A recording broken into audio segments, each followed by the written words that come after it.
സിജോയുടെ പൂട പറിച്ച് skin out ആക്കി ഗ്രില്ലിൽ വെച്ച് രതീഷ് പൊരിക്കുന്ന കാഴ്ചയാണ് ലൈവില് കണ്ടത്. ഫ്രാങ്ക് ആണെന്നൊക്കെ പറഞ്ഞാലും സിജോയ്ക്ക് മൊത്തം പൊട്ടുന്നുണ്ട് കേട്ടോ. അന്ന് റോക്കിക്ക് നേരെ ചാടിയ അതേ രീതിയിലാണ് രതീഷിന് നേരെ ഇന്ന് ചാടിയത്. സത്യം പറഞ്ഞാൽ പ്രാങ്ക് ആണോ എന്ന് പോലും സംശയിച്ചു പോയി ഒരു പോയിന്റിലെത്തിയപ്പോ രണ്ടുപേരും അമ്മാതിരി അഭിനയമായിരുന്നു. സിജോയൊക്കെ എടുത്തു പറയണം. നമ്മുടെ പവർ സായി ആണ് ഇതിൽ ഏറ്റവും വലിയ കോമഡി പീസ് ആയത്. ഒരു ചെയർ ഇട്ട് കൊടുത്ത് രണ്ടുപേർക്കും ഇരുന്ന സ്ഥലത്ത് നിന്ന് അനങ്ങിയ രണ്ടിനെ ഓരോ റൂമിലിട്ട് പൂട്ടും എന്നൊക്കെ പറയുന്നുണ്ടായിരുന്നു. എനിക്ക് ചിരിയും കൂടെ വന്നു. പ്രാങ്ക് ആണെന്ന് നമുക്കറിയാം, ഇവർക്കറിയത്തില്ലല്ലോ. അപ്പം ഒട്ടും പ്രതീക്ഷയില്ല സായിൽ നിന്നും അങ്ങനെ ഒരു ഡയലോഗ്. അപ്പൊ നമുക്ക് തിരിച്ച് പ്രാങ്കിലേക്ക് കയറി. രതീഷ് പറയുന്നത് കുറെ സേഫ് ഗെയിമേഴ്സിന്റെ ബലത്തിലാണ് നീ ഇവിടെ ഇരിക്കുന്നത്, നീ ഒരു തീയുമല്ല ഒരു മാങ്ങാത്തൊലിയും അല്ല എന്നൊക്കെ പറഞ്ഞിട്ട് ഇങ്ങനെ പ്രൊവോക്ക് ചെയ്യാൻ തുടങ്ങുന്നുണ്ട് സിജോയെ.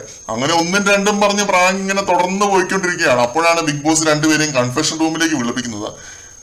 ബിഗ് ബോസിനും കാര്യം ഏകദേശം മനസ്സിലായെന്ന് തോന്നുന്നു. രതീഷ് ഓടിപ്പോയി ജിൻഡോയെയും കെട്ടിപ്പിടിച്ച് ഈ ഒരു കാര്യവും പറഞ്ഞ് യാത്രയും പറഞ്ഞ് കൺഫെഷൻ റൂമിലേക്ക് പോയി സിജോനെയും കെട്ടിപ്പിടിച്ചൊരു ഉമ്മ കൊടുത്തു. ബിഗ് ബോസ് സേഫ് ഗെയിമേഴ്സിനെ ഉണർത്താൻ വേണ്ടിയാണ് ഇത് ചെയ്തത് എന്നൊക്കെ പറയുന്നു. പ്രാങ്ക് ആണെന്നുള്ളത് വേറുള്ളവർ അറിയണ്ട എന്നതായിരുന്നു രതീഷിന്റെ തീരുമാനം. പക്ഷെ അറിയണം എന്ന് ബിഗ് ബോസ് പറഞ്ഞു. അതായിരുന്നു രതീഷ് സിജോ പ്രാങ്ക് വഴക്ക്.